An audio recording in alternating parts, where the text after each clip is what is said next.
Hello everyone, welcome back to another video. इस वीडियो में हम क्लास 12 की इंग्लिश बुक विस्तास का first chapter the third level करने जा रहे हैं, जिसके राइटर हैं जैक फिनी। जैक फिनी के बर्थ की बात करें तो इनका बर्थ 1911 में हुआ था और 1995 में जो है इनकी डेथ हो गई थी। और इनके बारे में एक और बात है कि ये अमेरिकन राइटर हैं। अब इनका चाहे बर्थ की बात करें चाहे डेथ की बात करें तो दोनों ही यूएस में हुए थे। यूनाइटेड स्टेट्स ऑफ अमेरिका में इनका बर्थ हुआ था और वहीं पर इनकी डेथ हुई थी। अब ये स्टोरी है the third level. The third level story New York के एक रेलवे स्टेशन के बारे में है, जिसमें कि थर्ड लेवल जो कि बेसमेंट में है उसके बारे में बताया गया है। ये एक इमेजिनरी लेवल है, यानी कि रियल में ये लेवल एग्जिस्ट नहीं करता, बट इसका जो मेन कैरेक्टर है, इसमें जो नरेटर है वो इसके बारे में जरूर बात करता है। अब इसमें कुछ कैरेक्टर्स हैं, इंपॉर्टेंट कैरेक्टर्स, उसकी हम बात करते हैं। जो मेन कैरेक्टर्स हम 3 पढ़ेंगे, उसमें पहला कैरेक्टर है चार्ली। चार्ली जो है इस चैप्टर का नरेटर भी है, यानी कि वही इस स्टोरी को नरेट कर रहा है और वही हमें यहाँ पर खुद की स्टोरी ही बताएगा। और इसकी एज कितनी है? 31 इयर्स की इसकी एज है इसमें। सेकंड कैरेक्टर है चार्ली की वाइफ है। चार्ली की वाइफ का नेम है लुइजा। और थर्ड कैरेक्टर है, ये चार्ली का ही एक फ्रेंड है जिसका नेम है सैम। सैम यहाँ पर साइकेट्रिस्ट दिखाया गया है। अब ये जो राइटर हैं जैक फिनी, इन्होंने जो स्टोरीज लिखी हैं वो अराउंड साइंस फिक्शन रही हैं या टाइम ट्रैवलिंग के अकॉर्डिंग रही हैं, यानी कि इन्हें साइंस फिक्शन और टाइम ट्रैवलिंग से रिलेटेड स्टोरीज लिखने में अच्छा लगता था। और ये जो हमारी स्टोरी है द थर्ड लेवल, ये भी टाइम ट्रैवलिंग से ही रिलेटेड है। टाइम ट्रैवलिंग या तो पास्ट की हो सकती है या फिर फ्यूचर की हो सकती है। तो द थर्ड लेवल में जो हम टाइम ट्रैवलिंग की बात करेंगे वो पास्ट के टाइम ट्रैवलिंग की बात करेंगे। पास्ट में भी एग्जैक्ट ईयर है 1894, जिसमें कि चार्ली चला जाता है। करंट टाइम की हमें डेट नहीं दी हुई है, लेकिन करंट टाइम का इतना एप्रोप्रिएशन हम लगा सकते हैं कि अराउंड 1945 के बाद की बात हो रही है यहाँ पर। तो अब चैप्टर स्टार्ट करते हैं। बिफोर वी रीड में दिया हुआ है, have you ever had any curious experience which others find hard to believe? क्या आपके साथ कोई ऐसे क्यूरियस से एक्सपीरियंस हुए हैं जिन पर बाकियों को मुश्किल से बिलीव होता हो या उनको बिलीव ना होता हो? क्या आपके साथ कोई ऐसा एक्सपीरियंस हुआ है? तो इसके बारे में हम क्वेश्चन आंसर में पढ़ेंगे। अब चैप्टर की स्टार्टिंग है, the presidents of the New York Central and the New York, New Haven and Hartford railroads will swear on a stack of timetables that there are only 2. अब यहाँ पर किसकी बात हो रही है? रेलवे स्टेशन की बात हो रही है। न्यूयॉर्क सेंट्रल जो है वो मेन रेलवे स्टेशन है न्यूयॉर्क का। उसके अलावा न्यूयॉर्क में एक न्यू हेवन नाम से रेलवे स्टेशन है और एक हार्टफोर्ड रेल रोड्स नाम से रेलवे स्टेशन है। इन 2 रेलवे स्टेशन की बात यहाँ पर की गई है, यानी कि टोटल 3 रेलवे स्टेशन है। उसमें कहा गया है कि इन तीनों रेलवे स्टेशन के जितने भी यहाँ पर प्रेसिडेंट वर्कर्स हैं वो इस बात की स्वेयर करेंगे, यानी कि वो इस बात की कसम खाएंगे। किस चीज की कसम खाएंगे? On a stack of time tables, यानी कि वहां पर जितने भी रेल के टाइम टेबल्स होते हैं उनका जो ढेर होता है उनके पास, स्टैक यानी कि हीप यानी कि ढेर।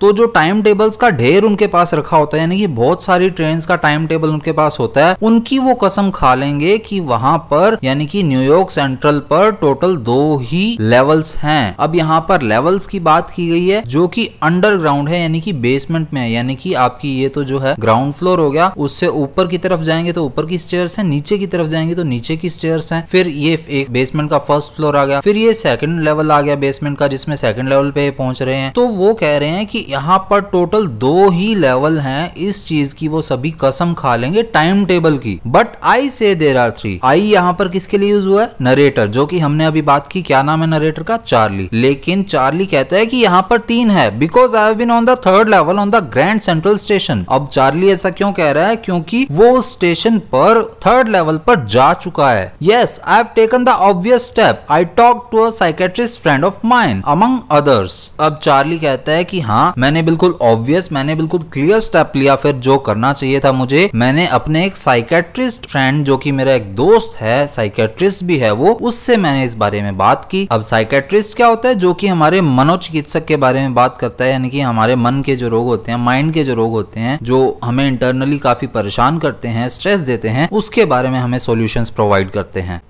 I told him about the third level at Grand Central Station and he said it was a walking dream wish fulfillment. अब चार्ली कहता है कि मैंने अपने उस साइकेट्रिस्ट फ्रेंड को इस बारे में बताया कि ग्रैंड सेंट्रल स्टेशन जो कि न्यूयॉर्क के अंदर है, उसमें टोटल 3 लेवल हैं और उसने मुझे क्या कहा? He said it was a walking dream wish fulfillment. Walking dream यानी कि डे ड्रीमिंग, यानी कि दिन में सपने देखना। तो मेरा दोस्त कह रहा था मुझे, यानी कि जो साइकेट्रिस्ट फ्रेंड है वो कह रहा था कि तुम दिन में सपने ले रहे हो और ये उन्हीं सपनों के फुलफिलमेंट के बारे में है, यानी कि एक ऐसी फीलिंग आना जिसमें आपको सेटिस्फेक्शन मिलता है। तो तुम्हें इस चीज का सेटिस्फेक्शन मिला कि तुम इस दुनिया से अलग होना चाहते थे, इसी वजह से तुम थर्ड लेवल पर पहुंच गए। He said I was unhappy. That made my wife kind of mad, but he explained that he meant the modern world is full of insecurity, fear, war, worry and all the rest of it, and that I just want to escape. अब जो psychiatrist friend था Sam, उसने मुझे कहा कि मैं जो है अनहैप्पी हूँ, यानी कि मैं अपनी लाइफ में इतना खुश नहीं हूँ, जिस वजह से मेरी वाइफ जो है कुछ मैड सी हो गई, यानी कि उसे कुछ स्ट्रेस आने लगा। और मेरे साइकेट्रिस्ट फ्रेंड ने मुझे ये भी एक्सप्लेन किया कि उसका मतलब ये है कि ये जो आज के टाइम का वर्ड है, मॉडर्न वर्ड है, अब इनके लिए प्रेजेंट टाइम यानी कि मॉडर्न वर्ड जो है वो 1945 के अराउंड है। अब ये कैसे है वो हम आगे चैप्टर में डिस्कस करेंगे। इस मॉडर्न वर्ड में सभी लोग इनसिक्योर हैं, डर के रहते हैं, उन्हें वॉर की चिंता लगी रहती है, वरीज होती हैं, टेंशन होती हैं और बाकी चीजें भी होती हैं, and that I just want to escape. और मेरे साइकेट्रिस्ट फ्रेंड ने ये भी मुझे कहा कि मैं इस चीज से बचना चाहता हूँ, एस्केप करना चाहता हूँ किसी भी तरह। वेल हु डजंट, और कौन नहीं करना चाहता है, ये मेरी स्टेटमेंट है कि कौन नहीं करना चाहता एस्केप इस लाइफ से। Everybody I know wants to escape but they don't wander down into any third level at Grand Central Station. अब चार्ली कहते हैं कि कौन नहीं करना चाहता एस्केप, जिससे भी मैं मिला हूं हर एक कोई एस्केप करना चाहता है, इन चीजों से भागना चाहता है, लेकिन हर एक कोई मेरी तरह ग्रैंड सेंट्रल स्टेशन के थर्ड लेवल पे तो नहीं पहुंच जाता ना। But that's the reason he said and my friends all agreed. लेकिन उसके साइकेट्रिस्ट फ्रेंड ने कहा कि यही रीजन है कि तुम्हें जो है डे ड्रीमिंग हुई है इस चीज की, कि तुम थोड़ा अपने माइंड को सेटिस्फाई कर सको, इसीलिए तुम अपने माइंड में ही थर्ड लेवल पर पहुंच गए होगे। और इस चीज से उन सभी ने भी, यानी कि वहां पर जितने भी मेरे दोस्त थे, जानकार थे, उन सभी ने भी इस चीज से एग्री किया। Everything points to it they claim. हर एक जो पॉइंट है वो इसी चीज पर इशारा कर रहा है, हर एक चीज इसी चीज पर इशारा कर रही है। ये सभी बातें जो हैं उन्होंने क्लेम की, यानी कि इन सभी बातों का उन्होंने दावा किया। अब पॉइंट्स टू इट का क्या मीनिंग होता है? किसी भी कंक्लूजन पर पहुंचना। तो वो इस कंक्लूजन पर ही पहुंचे कि हाँ भाई ऐसा ही हुआ होगा, तुम डे ड्रीमिंग के थ्रू ही वहां पहुंचे होगे। माई stamp collecting for example that's a temporary refuge from reality. अब वो वहां पर एग्जाम्पल दे रहा है खुद का कि मेरा जैसे स्टैम्प कलेक्शन का है, तो स्टैम्प कलेक्शन वो यहाँ पर क्या एग्जाम्पल दे रहा है? For example that's a temporary refuge from reality. Refuge यानी कि कोई ऐसा प्लेस जहां पर आप सेफ फील करते हैं, यानी कि किसी की शरण में जाते हैं। तो ये यहाँ पर रियलिटी से यानी कि रियल टाइम से, लाइफ से अपनी रेफ्यूज करना चाहता है, किसी सेफ प्लेस पर जाना चाहता है, यानी कि बचना चाहता है। इसीलिए वो क्या करता है? स्टैम्प कलेक्शन करता है। ये हमारे लिए इंपॉर्टेंट है कि चार्ली अपनी रियलिटी से बचने के लिए, रेफ्यूज के लिए क्या चीज करता है? तो वो स्टैम्प कलेक्टिंग करता है। Well may be but my grandfather didn't need any refuge from reality. अब वो वहीं पर एग्जाम्पल देता है, लेकिन चाहे कुछ भी हो, लेकिन मेरे ग्रैंडफादर यानी कि मेरे दादाजी को तो कभी भी रियलिटी से बचने के लिए इन चीजों की जरूरत नहीं पड़ी थी। यानी कि इसके दादाजी भी स्टैम्प कलेक्टिंग करते थे, लेकिन उनकी ये हॉबी जो है रियलिटी से बचने के लिए नहीं थी। Things were pretty nice and peaceful in his day from all I hear and he started my collection। अब यहाँ वो बताता है कि जब मेरे दादाजी का टाइम था, यानी कि जब वो जिंदा थे, उनके टाइम में चीजें काफी प्रीटी थी। प्रीटी का यहाँ पर मीनिंग है इनफ या फिर क्वाइट। तो प्रीटी थी यानी कि काफी सही थी, पीसफुल थी उनके टाइम में चीजें। और जितना भी मैंने सुना है उसके अकॉर्डिंग उन्होंने ही ये कलेक्शन, जो कि आज मैं टिकट कलेक्शन करता हूँ, वो चीज उन्होंने ही शुरू की थी, जो कि आज मैं कंटिन्यू कर रहा हूँ। It's a nice collection too. और ये जो कलेक्शन है ये बहुत अच्छा है। Blocks of 4 of practically every US issue, first day covers and so on. और इसमें भी यहाँ प्रैक्टिकली का मीनिंग है ऑलमोस्ट। तो जितने भी ऑलमोस्ट यूएस इश्यूज हैं, यूएस इश्यूज यानी कि यूएस में होने वाली रेगुलरिटीज जो प्रचलन में है चीजें, उनकी बात कर रहे हैं। अब ये प्रचलन में उस टाइम क्या थी? फर्स्ट डे कवर्स के बारे में बात की है पर्टिकुलरली, ये ध्यान रखिएगा। और फर्स्ट डे कवर क्या होते हैं? जैसे कोई टिकट किसी दिन पब्लिश हुई है, टिकट यानी कि डाक टिकट, यानी कि कोई पोस्ट कार्ड करते हैं हम, उस पर एक टिकट लगाई जाती है। तो जब कोई टिकट पब्लिश होती है और उसे किसी एनवलप पर लगाया जाता है, फर्स्ट डे ही लगाया जाता है, और एक खाली कागज उसके अंदर डाल कर खुद को ही कोई पर्सन पोस्ट करता है, तो उसे कहते हैं फर्स्ट डे कवर। इसका क्या मतलब होता था? उस टाइम ऐसा क्यों किया जाता था? ताकि वो जो टिकट जिस दिन पब्लिश हुई है उस दिन के बारे में वो याद रख सकें कि ये इस दिन पब्लिश हुई है और इसी दिन हमने ये टिकट किसी पोस्ट कार्ड पर लगाकर, किसी एनवेलप पर लगाकर खुद को ही पोस्ट की थी। तो रिमेम्बरेंस के लिए ये पोस्ट उस टाइम की जाती थी। तो ऑलमोस्ट जितने भी US issue first day covers हैं उनके ब्लॉक्स बने हुए हैं 4-4 के, एंड सो ऑन, और बहुत सी चीजें हैं। President Roosevelt collected stamps too, you know. और प्रेसिडेंट रोजवेल्ट जो हैं वो भी स्टैम्प कलेक्ट किया करते थे। अब यहाँ पर वो क्यों एग्जांपल दे रहा है प्रेसिडेंट रोजवेल्ट का, तो वो रोजवेल्ट का एग्जांपल इसलिए दे रहा है कि प्रेसिडेंट रोजवेल्ट को कौन सी भाई दिक्कत हो रही थी, जो वो स्टैम्प कलेक्ट करते थे, उन्हें किस चीज से भागना होता था। अब यहाँ पर मैं प्रेसिडेंट्स के बारे में बात कर रहा हूँ। इस चैप्टर में जो है टोटल 3 प्रेसिडेंट्स की बात होगी।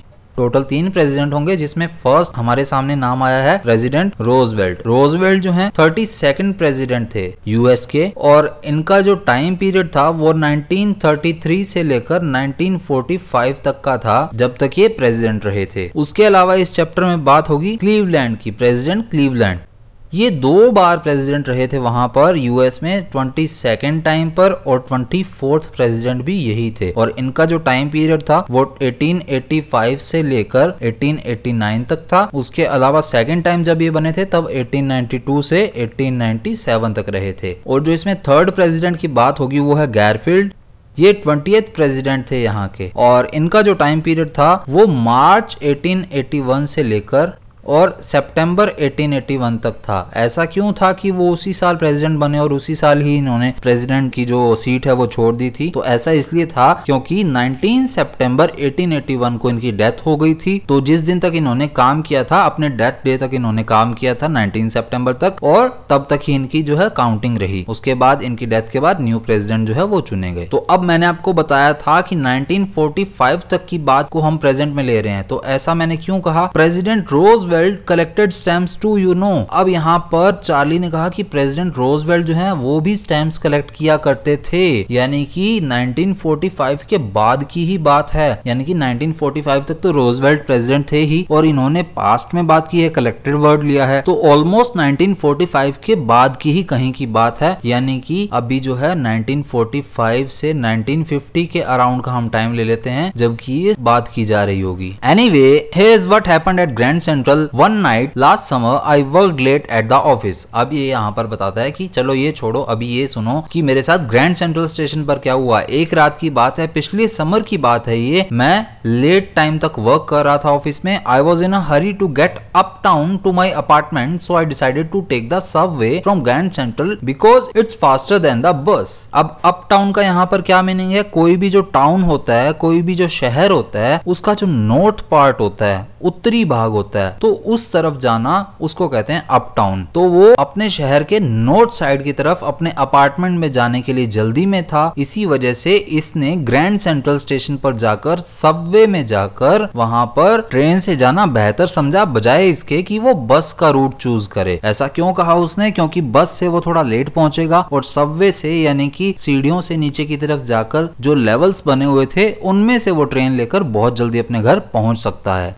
Now I don't know why this should have happened to me. I am just an ordinary guy named Charlie, 31 years old, and I was wearing a tan gabardine suit and a straw hat with a fancy band. I passed a dozen men who looked just like me. अब Charlie कहता है कि मुझे नहीं पता कि मेरे साथ ही ऐसा क्यों हुआ। मैं तो एक साधारण सा आदमी हूँ जिसका नाम चार्ली है। मेरी 31 साल की उम्र है। मैंने टैन कलर का, यानी टैन यानी कि लाइट ब्राउन कलर, और गैबरडाइन क्या होता है? गैबरडाइन एक कॉटन का कपड़ा होता है जिससे कि सूट बनाए जाते हैं। तो इसने गैबरडाइन कपड़ा पहना हुआ है टैन कलर का, और साथ ही साथ स्ट्रॉ हैट पहनी हुई है। स्ट्रॉ हैट यानी कि स्ट्रॉ होती हैं जो सूखी हुई स्टेम्स होती हैं, तो सूखी हुई स्टेम से बनी हुई हैट इसने पहनी हुई है जिस पर कि एक फैंसी सा बैंड लगा हुआ है। और वहां पर उसने अ डजन मैन यानी 12 के आसपास, डजन में 12 होते हैं, तो एक डजन के आसपास लोगों को वो क्रॉस कर चुका होगा। And I wasn't trying to escape from anything, और मैं किसी चीज से भाग भी नहीं रहा था। I just wanted to get home to Louisa, my wife. मैं तो बस अपने घर जाना चाहता था अपनी वाइफ लुइजा के पास। तो ये 2 मैंने आपको कैरेक्टर्स ऑलरेडी बता दिए हैं। पहला कैरेक्टर चार्ली था जो हमारा मेन कैरेक्टर, हमारा नरेटर है जो हमें स्टोरी बता रहा है। सेकंड कैरेक्टर इसकी वाइफ लुइजा, और थर्ड कैरेक्टर साइकेट्रिस्ट जिसका नाम आगे आएगा, सैम इसका नाम होगा।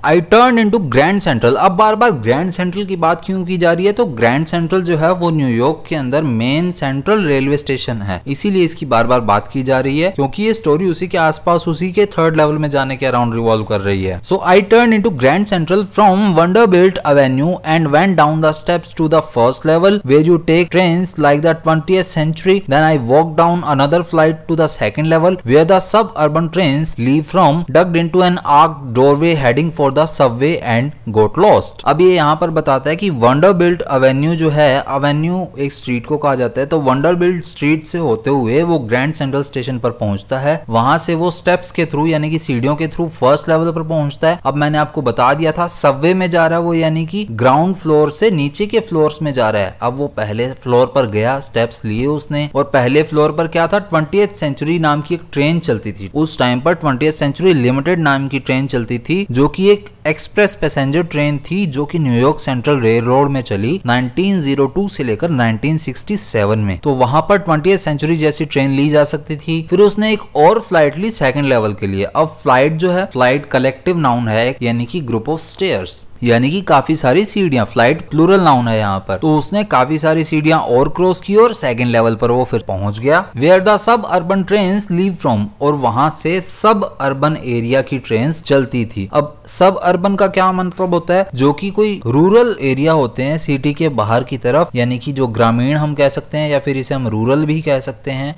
ये सब अर्बन वर्ड जो है हमने 11th क्लास में भी पढ़ा था एक चैप्टर में। तो सब अर्बन ट्रेन्स जो है यहाँ से चलती थी, डग्ड into an arc doorway heading for the Subway. और उसके बाद सेकंड लेवल पर पहुंचने के बाद मैं एक आर्क्ड डोरवे में पहुंच गया। आर्क्ड यानी कि मेहराबदार, यानी कि कुछ इस तरह की शेप लिए हुए, इस तरह की शेप लिए हुए कोई डोर था। वहां से मैं अंदर की तरफ चला गया, हेडिंग फॉर द सबवे, और मैं फिर सबवे की तरफ यानी कि एक सुरंग की तरफ चला गया। एंड गोट लॉस्ट, और वहां पर मैं खो गया। That's easy to do. I have been in and out of Grand Central hundreds of times, but I am always bumping into new doorways and stairs and corridors. अब ये कहता है कि वो मेरे लिए अब आसान बात हो गई थी। और क्यों कहा ऐसा उसने, क्योंकि वो कई बार जो है ग्रैंड सेंट्रल स्टेशन पर जो है hundreds of time यानी कि काफी बार वो जो है गुम हो चुका है। वो हमेशा नए नए डोरवेज की तरफ जंप कर जाता है, कभी सीढ़ियों से उतर कर कॉरिडोर्स में घुस जाता है। और वो आगे बताता है, Once I got into a tunnel about a mile long. अब माइल, एक माइल में कितने किलोमीटर होते हैं भाई, तो एक माइल में होते हैं 1.609 किलोमीटर। तो लगभग 1 मील लंबी टनल में, सुरंग में वो घुस गया था एक बार। और उसके बाद and came out in the lobby of the Roosevelt hotel. निकला कहां से, रोजवेल्ट होटल की लॉबी से वो निकला। Another time I came up in an office building of 46 street 3 blocks away. और दूसरी बार की बात है, उसी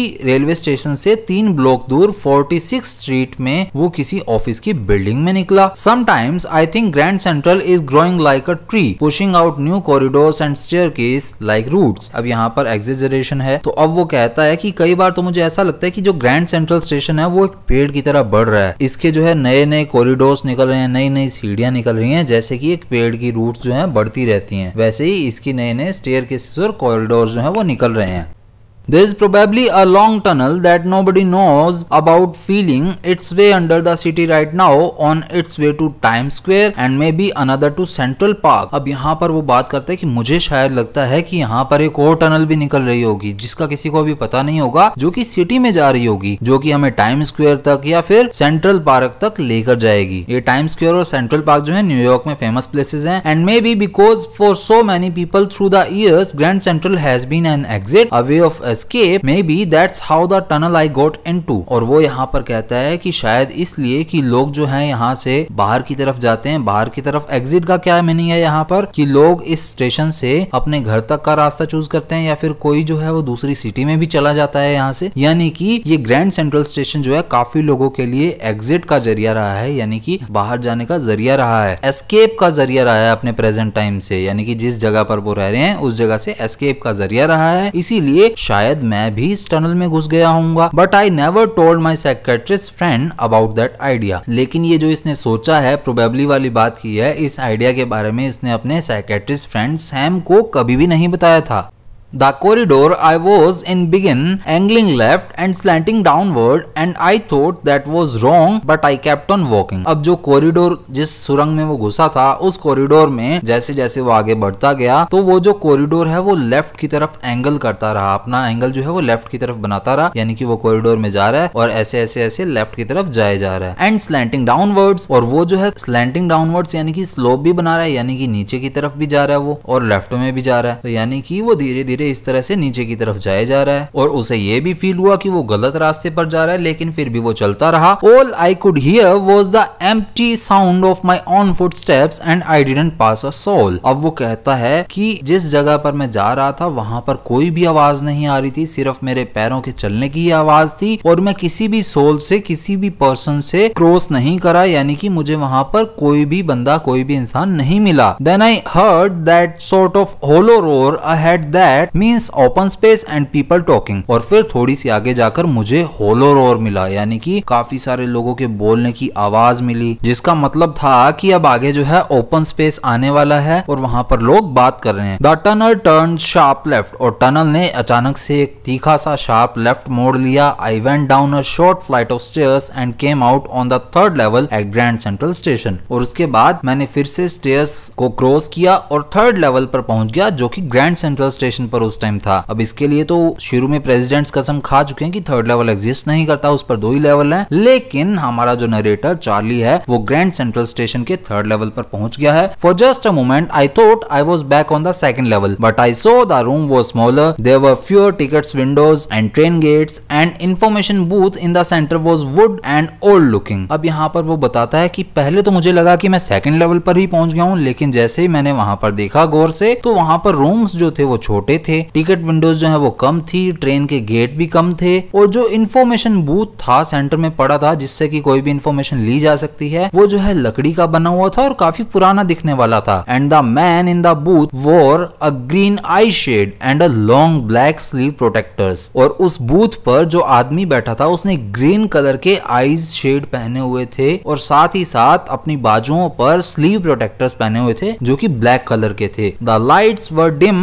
एंड सॉर्ट ऑफ फ्लिकरिंग। अब उस टाइम पर वहां पर जो लाइट थी वो काफी कम थी, डिम थी और फ्लिकर कर रही थी, टिमटिमा रही थी। देन आई सो व्हाई, फिर मैंने देखा कि ऐसा क्यों है। देवर ओपन फ्लेम गैस लाइट्स, वो जो है ओपन फ्लेम गैस लाइट्स थी। There were brass spittoons on the floors and across the station a glint of light caught my eye. A man was pulling a gold watch from his vest pocket. अब वहां पर वो बता रहा है कि उस फ्लोर पर ब्रास के यानी कि पीतल के स्पिटून पड़े थे, थूकदान पड़े थे। स्पिटून्स क्या होता है? थूकदान। और उसी स्टेशन पर वहां पर मेरी आंख में थोड़ी सी एक लाइट की चमक पड़ी। अ ग्लिंट ऑफ लाइट यानी कि एक अनस्टेडी लाइट थी, वो जगबुझ कर रही थी। A man was pulling a gold watch from his vest pocket। और वो रोशनी किस चीज की आ रही थी? एक आदमी जो है अपनी वेस्ट पॉकेट से, वेस्ट क्या होता है? बनियान को कहा जाता है, तो उसकी बनियान के पास यानी कि शायद उसने ओवरकोट पहना होगा जिसके अंदर की साइड वेस्ट के पास एक पॉकेट होगी जिसमें से उसने अपनी गोल्ड वॉच निकाली, उसका ढक्कन खोला होगा और उसी की रोशनी जो है वहां पर चार्ली की आंखों में पड़ी होगी। He snapped open the cover। अब उसने जो है ये इमेज में जैसे आपको दिख रही है वॉच, इस तरह की कुछ वॉच रही होगी जिसका ढक्कन उसने खोला होगा। स्नैप्ड ओपन यानी कि ढक्कन खोला होगा, कवर खोला होगा। Glanced at his watch and frown, फिर उसने अपनी घड़ी में देखा होगा और फ्रॉन किया होगा। फ्रॉन यानी कि जो आपकी आईब्रोज होती हैं उसको ऊपर की तरफ चढ़ा लेते हैं तो माथे पर थोड़ी थोड़ी लाइनें बन जाती हैं, जिसे कहते हैं फ्रॉन यानी कि त्योरी चढ़ना। ही वॉर अ डर्बी हैट, उसने एक डर्बी हैट पहनी हुई थी। अ ब्लैक 4 बटन सूट, एक सूट पहना हुआ था जो ब्लैक कलर का था, 4 बटन लगे हुए थे उस पर, विद टाइनी लेपल्स, और उस पर जो है छोटे छोटे लेपल्स लगे हुए थे। लेपल्स क्या होता है? जैसे आपको इमेज में दिखाई दे रहा है, एक कोट होता है उसमें जो फोल्डिंग होती है ऊपर की तरफ जो कि ऊपर एंड करती है कॉलर तक, तो उसे जो है लेपल कहा जाता है। And he had a big black handle bar moustache, और उसके जो है बड़ी सी हैंडल बार मुस्टैच थी, जो इस तरह से राउंड से बनती हुई जो मुस्टैच आती है उसे हैंडल बार मुस्टैच कहते हैं। Then I looked around and saw that everyone in the station was dressed like 1890 something. और फिर उसने स्टेशन में अपने आसपास सभी चीजों को देखा और उसने नोटिस किया कि सभी चीजें जो है वो अराउंड 1890 के आसपास की चीजें ही हैं। I never saw many beard, sideburns and fancy moustache in my life. वो कहता है कि मैंने अपने प्रेजेंट टाइम में कभी इतनी बियर्ड्स यानी कि दाढ़ी नहीं देखी थी। साइडबर्न्स यानी कि जो कलमे होती हैं मेल के, उन्हें साइडबर्न्स कहा जाता है। And fancy moustache in my life, और इतनी फैंसी टाइप की मुस्टैचेस जो है मैंने लोगों के नहीं देखी थी। अब woman walked in through the train gate. She wore a dress with leg of mutton sleeves and skirts to the top of her high button shoes. अब वहां पर एक लेडी आती है, एक वुमेन आती है ट्रेन के गेट से. उसने जो है लेग ऑफ मटन स्लीव पहना हुआ था, जैसे इस इमेज में दिख रहा है हमें. लेग ऑफ मटन क्या होता है? एक ऐसी स्लीव वाली ड्रेस होती है जो कि शोल्डर के पास से अपर आर्म के पास से काफी लूज होती है और बाजू के मिड तक या फोर आर्म तक पहुंचते पहुंचते वो एकदम चिपकी हुई रहने लग जाती है. उसे कहते हैं leg of mutton sleeve. And skirts to the top of her high button shoes. और उसके जो शूज थे वो कुछ इस तरह के शूज रहे होंगे जो कि लेग के ऊपर तक आ रहे थे और वहां तक उसने स्कर्ट पहनी हुई थी. Back of her out on the tracks I caught a glimpse of a locomotive, a very small Currier and Ives locomotive with a funnel shaped stack. और जस्ट उसके बैक साइड में मैंने वहां पर जो रेलवे ट्रैक थे उसमें एक ग्लिम्स देखी. किस चीज की ग्लिम्स देखी? लोकोमोटिव की. लोकोमोटिव जो है वो रेलवे का इंजन होता है जो कि भाप वाला इंजन होता है और ये एक बहुत ही छोटा करियर एंड ईव लोकोमोटिव था with a funnel shaped stack, जिसमें एक फनल सी, एक चिमनी सी बनी हुई थी जो कि मेटल की बनी हुई थी. एंड देन आई न्यू, और तब मुझे ये चीज समझ में आई.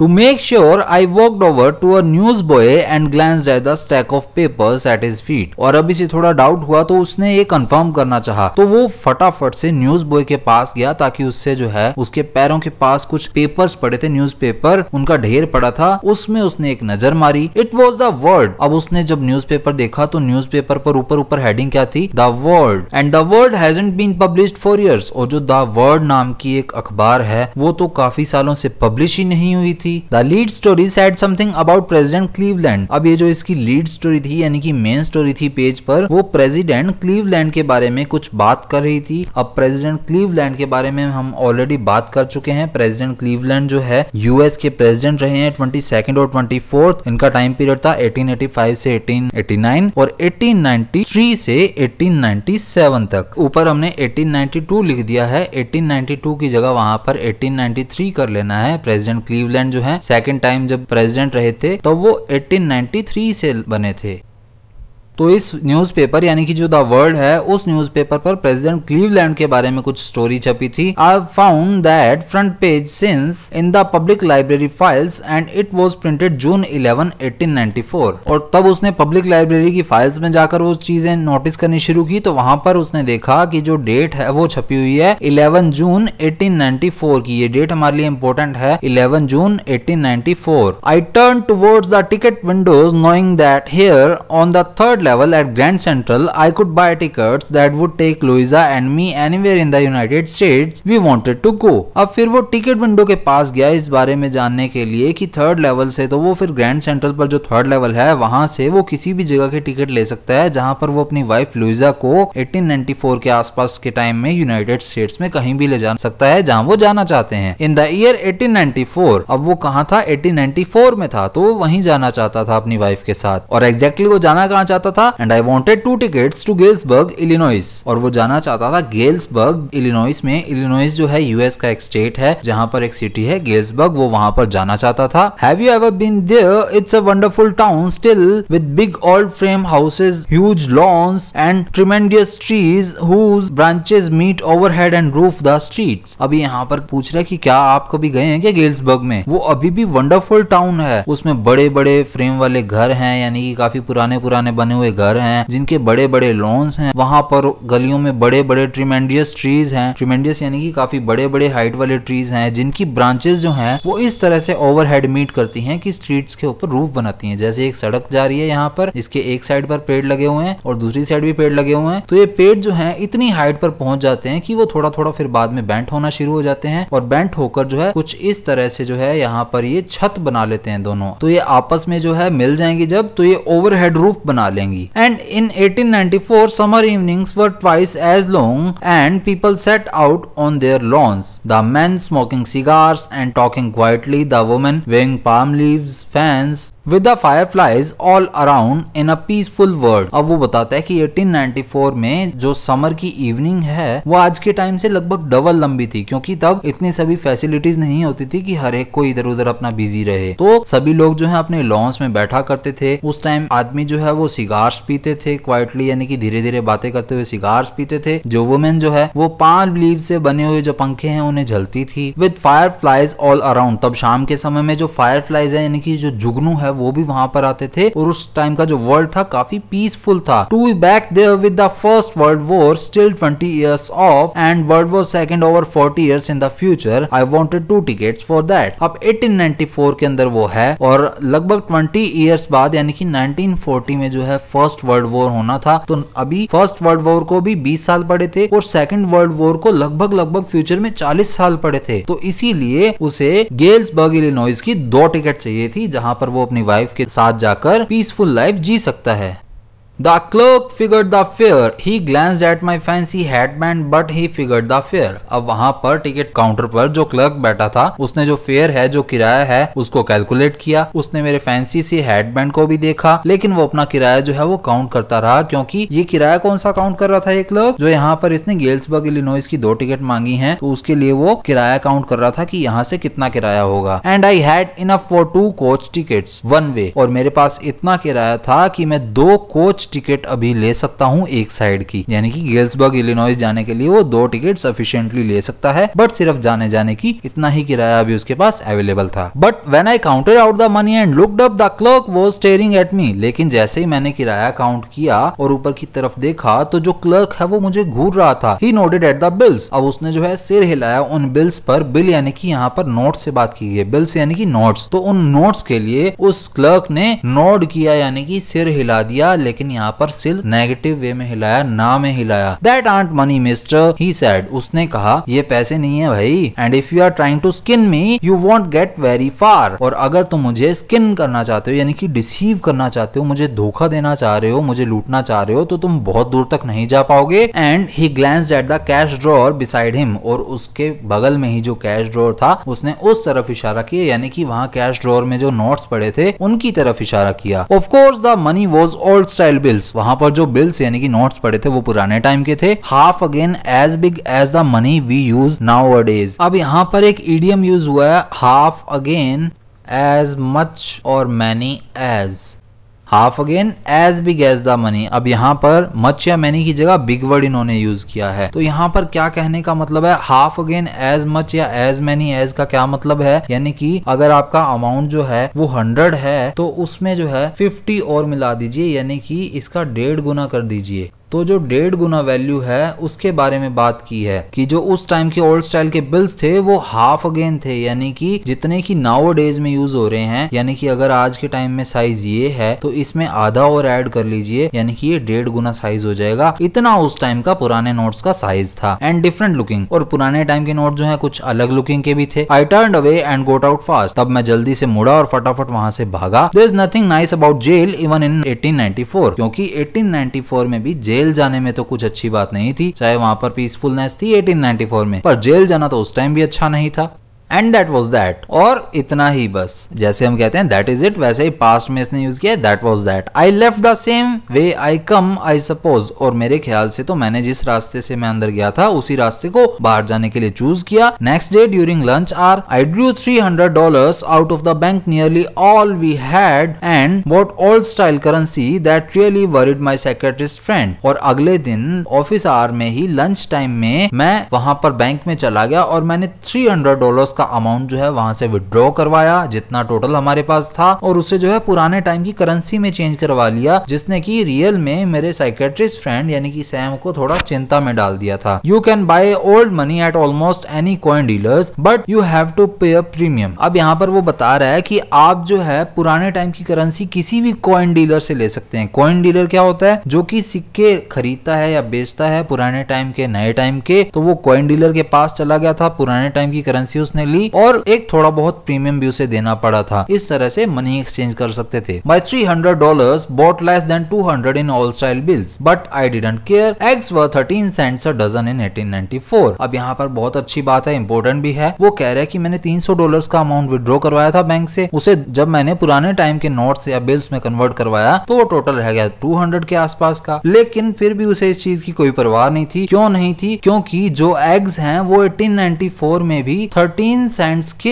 एक डजन मिल जाते हैं। एक डजन हमने बात कर ली थी, एक डजन में 12 होते हैं। एक सेंट क्या होता है? जब एक डॉलर की बात की जाती है तो एक डॉलर में 100 सेंट होते हैं टोटल। जैसे हमारे इंडियन करेंसी में एक रुपए में 100 पैसे होते हैं, तो यूएस में एक डॉलर में 100 सेंट होते हैं। तो 13 सेंट के अंदर अगर उसे वहां पर 12 एग मिल रहे हैं तो वहां पर उसे कहां दिक्कत होगी, इसीलिए उसने ज्यादा केयर नहीं की इस चीज की। But I have never again found the corridor that leads to the third level at Grand Central Station, although I have tried often enough. लेकिन दोबारा वो उस थर्ड लेवल के कॉरिडोर पर ग्रैंड सेंट्रल स्टेशन पर वो उसे कभी भी नहीं ढूंढ पाया, हालांकि उसने बहुत ज्यादा कोशिश की थी। Louisa was pretty worried when I told her all this and didn't want me to look for the third level anymore and after a while I stopped. I went back to my stamps. अब जब ये सब उसने Luisa को बताया तो वो थोड़ी काफी ज्यादा परेशान हो गई थी। प्रीटी यानी कि इनफ, मैंने आपको ऑलरेडी बताया था प्रीटी स्टार्टिंग में, तो वो काफी चिंता में आ गई थी ये सुनकर और उसने मुझे कहा कि तुम थर्ड लेवल जो है वो ढूंढना बंद कर दो, तुम्हें ये ढूंढने की जरूरत नहीं है। और कुछ टाइम बाद मैंने भी ये ढूंढना बंद कर दिया और वापस से अपने स्टैम्प्स पर चला गया। अब हमने शुरू में पढ़ा था चैप्टर में कि वो स्टैम्प कलेक्ट क्यों करता है, ताकि वो अपने रियल वर्ल्ड से एस्केप कर सके, अपनी चिंताओं से भाग सके, अपने स्ट्रेस को दूर कर सके, इसीलिए वो स्टैम्प कलेक्ट करता है। तो वो अपनी नॉर्मल लाइफ में वापस आ गया था, इसीलिए उसने फिर से वही स्टैम्प कलेक्ट करना शुरू कर दिया ताकि उसका स्ट्रेस लेवल जो है वो थोड़ा मेंटेन रहे। But now we are both looking every weekend because now we have prove that the third level is still there. लेकिन अब हम दोनों यानी कि मेरी वाइफ लुइजा और मैं, हम दोनों ही मिलकर हर एक वीकेंड पर थर्ड लेवल को ढूंढ रहे हैं, क्योंकि अब हमारे पास प्रूफ है कि थर्ड लेवल एग्जिस्ट करता है। My friend Sam Vanern disappeared. मेरा जो फ्रेंड है सैम वेनर जो कि साइकेट्रिस्ट है वो डिसअपीयर हो गया, गायब हो गया है। Nobody knew where but I sort of suspected because Sam's a city boy and I used to tell him about Galesburg. I went to school there and he always said he liked the sound of the place and that's where he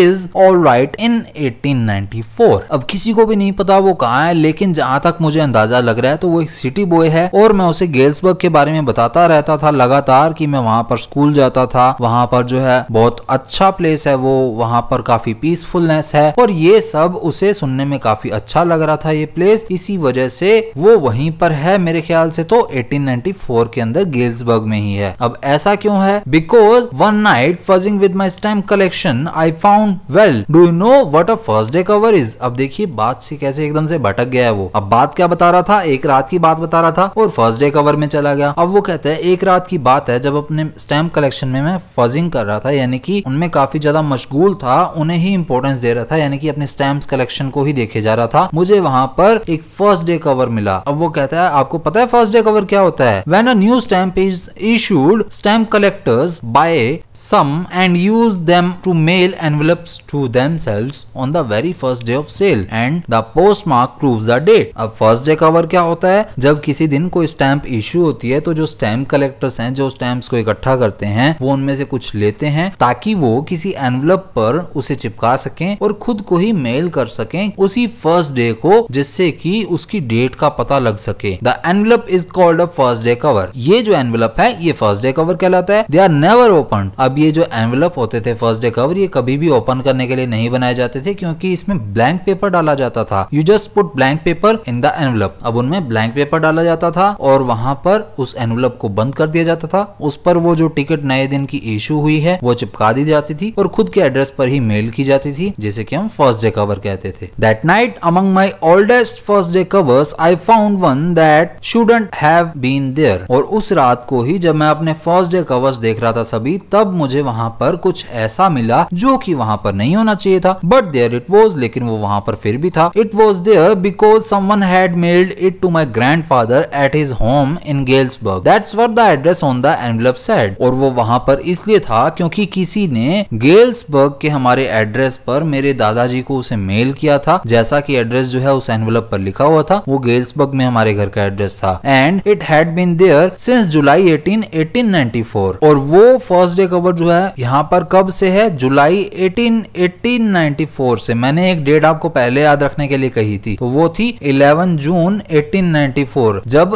the world नाम का newspaper जो है Charlie ने देखा था। और देखिए यहाँ पर कितना डिफरेंस आ गया, टोटल 5 वीक्स के अराउंड का डिस्टेंस जो है यहाँ पर आ चुका है। 5 वीक बाद की बात की जा रही है। मतलब the post mark showed that yet I didn't remember it at all. अब पोस्ट मार्क पर तो यही डेट लिखी थी, लेकिन मुझे ये बिल्कुल भी याद नहीं था कि मैंने कभी इसे देखा हो पहले। The stamp was a 6 cent dull brown with a picture of President Garfield. अब प्रेसिडेंट गैरफील्ड के बारे में भी हम ऑलरेडी पढ़ चुके हैं। वो 20th प्रेसिडेंट रहे थे यूएस के, मार्च 1881 से सितंबर 1881 तक। तो वो जो स्टैम्प है वो 6 सेंट की थी, डल ब्राउन कलर की थी, और उस पर प्रेसिडेंट गैरफील्ड की पिक्चर थी। Naturally when the envelope came to granddad in the mail, it went right into his collection and stayed there. अब नेचुरली अगर हम सोचें तो ये एनवेलप मेरे दादाजी के पास आया होगा मेल के थ्रू, और वहीं पर उनके कलेक्शन में रह गया होगा, और उनका कलेक्शन मेरे पास आया सब, तो ये मेरे पास रह गया है अब। Till I took it out and open it. हालांकि ये खोलने के लिए नहीं होता है, लेकिन मैंने इसे ओपन किया। The paper inside wasn't blank, it red. अब जो पेपर था इसमें वो खाली नहीं था। इसमें क्या लिखा हुआ था आप देखते हैं। ये जो लेटर है इसमें एड्रेस लिखा हुआ 941 विलियर्ड स्ट्रीट, गेल्सबर्ग, इलिनॉइस, जुलाई 1894, चार्ली। अब ये जो एनवेलप है ये किसके लिए आया है, चार्ली के लिए। I got to wishing that you are right. मैं विश यही कर रहा था कि तुम सही निकलो। Then I got to believing you are right. लेकिन बाद में फिर मुझे पता चला कि तुम ही सही थे। अब ये सही किस बारे में है, 3rd लेवल के बारे में। And Charlie it's true I found the 3rd level. और चार्ली ये बात सच है, मुझे 3rd लेवल मिल गया। I have been here 2 weeks. मैं यहाँ पर 2 हफ्ते से हूँ। And right now down in the street at the Dalys' someone is playing a piano and they are all out of the front porch singing seeing Nellie home. मैं यहाँ पर 2 हफ्ते से हूँ और अभी जो है मैं डेलीज की स्ट्रीट में हूँ। अब ये डेली यहाँ पर किसी प्लेस का नाम है या पर्सन का नाम है ये हमें नहीं बताया है, और कैपिटल लेटर से शुरू हो रहा है तो प्रॉपर नाउन है। यहाँ पर कोई पियानो बजा रहा है और वहीं पास में ही कोई जो है पोर्च के अंदर ये गाना गा रहा है, seeing Nellie home, and I am invited over for lemonade. और मैं वहां पर लेमोनेड की पार्टी के लिए इनवाइटेड हूँ। Come on back Charlie and Luisa, keep looking till you find the 3rd level, it's worth it believe me. और वो कहता है चार्ली और लुइजा 3rd लेवल जो है वो ढूंढते रहो, it worth it believe me, ये सच में काफी अच्छा है, मेरा विश्वास करो।